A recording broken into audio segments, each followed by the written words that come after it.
BJP സംഘടനാ തെരഞ്ഞെടുപ്പിലൂടെ 600-ലേറെ നേതാക്കന്മാരെ ഇന്നലെ പ്രഖ്യാപിച്ചുവെന്ന് BJP സംസ്ഥാന സെക്രട്ടറി അഡ്വക്കേറ്റ് എസ് സുരേഷ്.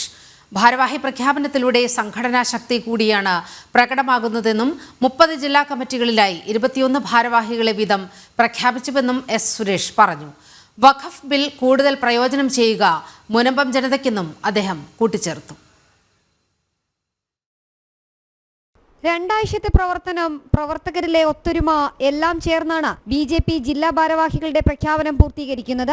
BJPയുടെ സംഘടനാ തെരഞ്ഞെടുപ്പിലൂടെ 600-ലേറെ നേതാക്കന്മാരെ ഇന്നലെ പ്രഖ്യാപിച്ചുവെന്ന് BJP സംസ്ഥാന സെക്രട്ടറി അഡ്വക്കേറ്റ് എസ് സുരേഷ് തിരുവനന്തപുരത്ത് പറഞ്ഞു. ഭാരവാഹി പ്രഖ്യാപനത്തിലൂടെ സംഘടനാ ശക്തി കൂടിയാണ് പ്രകടമാകുന്നതെന്നും 30 ജില്ലാ കമ്മിറ്റികളിലായി 21 ഭാരവാഹികളെ വീതം പ്രഖ്യാപിച്ചുവെന്നും എസ് സുരേഷ്. പ്രഖ്യാപനം പാർട്ടിക്ക് വലിയ പ്രതീക്ഷ നൽകുന്നതെന്നും വികസിത കേരളം എന്ന പേരാണ് പാർട്ടി സംസ്ഥാന അധ്യക്ഷൻ പുതിയ ടീമിന് നൽകിയിരിക്കുന്നതെന്നും അദ്ദേഹം പറഞ്ഞു. വികസിത കേരളം എന്ന സ്വപ്നത്തിലേക്കുള്ള പ്രവർത്തനത്തിനാണ് ടീം വികസിത കേരളം പ്രാധാന്യം നൽകുന്നതെന്നും എസ് സുരേഷ് വ്യക്തമാക്കി. കേരളത്തിൽ 30 ജില്ലാ കമ്മിറ്റികളിലായിട്ട് 21 ഭാരവാഹികൾ എന്ന നിലയിൽ ഒരു ജില്ലാ പ്രസിഡന്റും 8 വൈസ് പ്രസിഡന്റുമാർ, 3 ജനറൽ സെക്രട്ടറി, 8 സെക്രട്ടറിമാർ, ഒരു ട്രഷറർ എന്ന നിലയിൽ 21 അംഗ ജില്ലാ ടീം അതാണ് ഇന്നലെ രാത്രിയോടുകൂടി പ്രഖ്യാപിക്കപ്പെട്ടിരിക്കുന്നത്. പാർട്ടിയുടെ സംസ്ഥാന അധ്യക്ഷൻ ശ്രീ രാജീവ് ചന്ദ്രശേഖർ ഈ ടീമിനിട്ടിരിക്കുന്ന പേര് ടീം വികസിത കേരളം എന്നാണ്.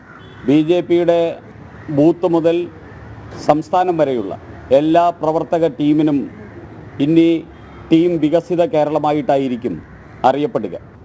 കേരളത്തിൽ BJP സർവ്വ അധികാരങ്ങളും നേടുന്ന ഒരു പാർട്ടിയാക്കി മാറ്റുക എന്ന മഹത്തായ ലക്ഷ്യത്തിലേക്കാണ് ശ്രീ രാജീവ് ചന്ദ്രശേഖരന്റെ നേതൃത്വത്തിൽ മുന്നോട്ട് പോയിക്കൊണ്ടിരിക്കുന്നത്. മുനമ്പം വിഷയത്തിലെ ആശങ്കകൾക്കിടെ വഖഫ് ബിൽ അവതരിപ്പിച്ചപ്പോൾ പാർലമെന്റിൽ കേട്ടത് മുനമ്പമാണ്. ആ ബില്ല് കേരളത്തിൽ പ്രയോജനം ചെയ്യുക മുനമ്പത്തിനാകുമെന്നും മറ്റു കുപ്രചാരണങ്ങൾക്ക് പ്രാധാന്യമില്ലെന്നും എസ് സുരേഷ്. ചൈനയ്ക്ക് ജയ പാടി മാത്രം ജീവിച്ചു പോകുന്ന ഒരു കമ്മ്യൂണിസ്റ്റ് പാർട്ടിയെക്കുറിച്ച് ഞങ്ങൾക്ക് BJPക്ക് ഉപദേശം തരേണ്ട ആവശ്യമൊന്നുമില്ല.